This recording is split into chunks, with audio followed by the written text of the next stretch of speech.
All right, what's good, YouTube? So in today's video, guys, we're going to be just talking about Luka Doncic's defense and stuff like that. There's been a lot of people over the last few days talking about how bad of a defender he is, and he's not this and he's not that, But I just want to say, like, when Steph Curry first became the player that we all know Steph Curry to be, when he started becoming that type of player, like in 2015, when the Warriors started their kind of like dynasty run and they were going to like the finals every year and making the playoffs and making noise. Steph Curry was a terrible defender. He was a terrible defender. He could not stay in front of the ball. Teams always targeted him. They just had really good defenders around him to kind of cover up his deficiencies defensively. And he's smaller too. So he's, well, compared to like NBA players that are like wings and bigger players and stuff like that, Steph was smaller. He was a lot lighter, and also he is only 6'3", only a 6'3" guard. So Luka Doncic is a 6'7", basically a small forward that plays point guard. And I want you guys to look at these numbers last year in the playoffs. He averaged 3.2 deflections per game, which ranked 7th in the postseason last year. And he also had a 43.9% like defensive field goal percentage. So basically, when he was guarding the offensive player with the ball, they were shooting 43% from the field, and that's not good. That's not good. And I remember seeing Luka more already this quarter than he had the entire first half. And Doncic gets the deflection that he put us in. It was a master class in coaching for a guy that was in his first year.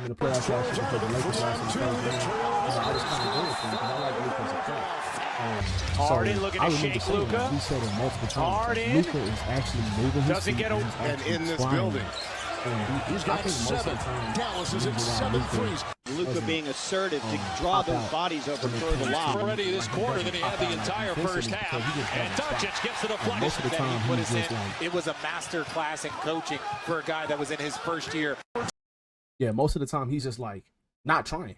I just think he feels like he does so much offensively that he doesn't have to really try defensively. And that's how a lot of stars are. You know what I'm saying? Like, at least he tries in the playoffs. If this guy's going to be playing this type of defense with the Lakers or in the postseason with the Lakers, because the Lakers are going to make the postseason, they're going to be just that much harder to beat because teams are going to target him. When he was healthy in the first 2 rounds, he was dealing with injuries all year in the playoffs last year. And he knocked knees and banged knees a couple times in the OKC versus Dallas series in the second round in the semifinals. And I think one of those games he was questionable to play in the second round. So like he was like on the edge of like not even playing. That's how injured he was. And going into the finals after the Timberwolves series, he just didn't look healthy. And Boston was targeting him a lot, and he was getting blown by, and he was not playing great defense. But that's because he was not healthy. If Luka is healthy, I've seen him in the postseason a lot, multiple times throughout his postseason career, actually try on defense. Now, that's not to say like he's not ever going to get blown by. He's some type of lockdown defender or something like that, or he's just a great defender. No, I'm not saying that. But what I am saying is, if you have guys on the floor, especially of his caliber, that can take over the game any given second, that can drop 40, 45, triple doubles, 30-point triple doubles, one of the best players in the league. Guys of his caliber, as long as he is not getting targeted, or when he does get targeted, he stands his ground and he makes it tough on the opponent. That's all you can ask for.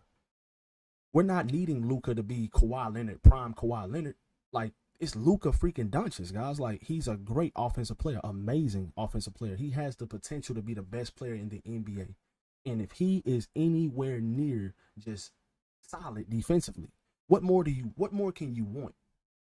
Especially when we have absolute dogs on defense, and Jared Vanderbilt, Dorian Finney-Smith, Gabe Vincent has been playing amazing. The Lakers defense in general, JJ Redick has this defense looking very, very good. So, like I said, if Luka Doncic can just play anywhere near average defensively, this team has a legitimate shot to compete in the postseason. And who knows what can happen with a guy like Luka and a guy like LeBron both playing together at the same time. Like I said, man, like, this team has the potential to be special right now. Like, not just in the future with Luka. Obviously, the Lakers have a guy that's going to be with them for the next 10 years minimum, right?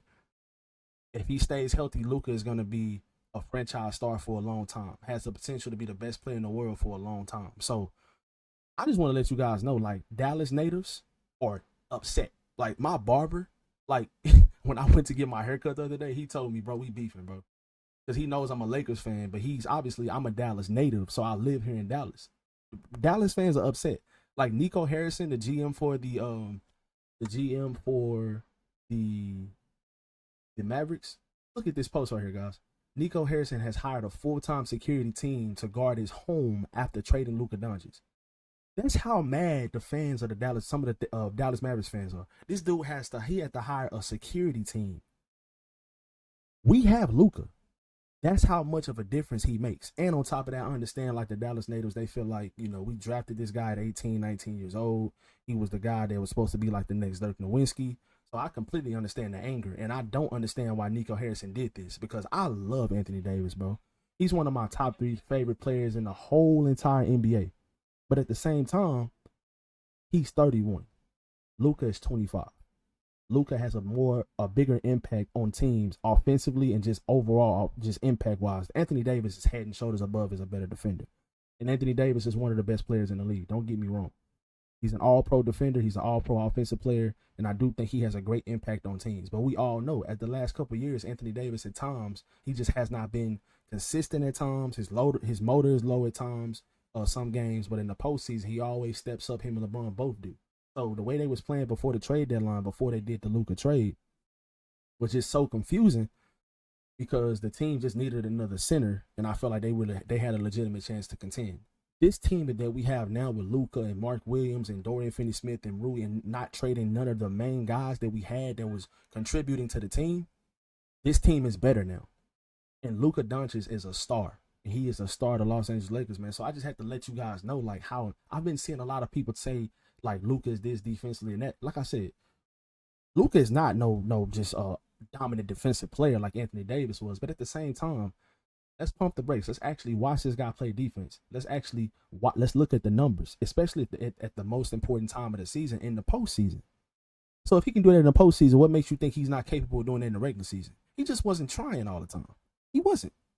But like I said, we just need this guy to be solid defensively, and he's more than capable of doing that. So let's go Lakers. Hope you guys enjoyed today's video, man. Y'all be sure to drop a like and subscribe if y'all are new, man. And y'all let me know how you feel about this video in the comment section below. I'll catch you guys in the next one.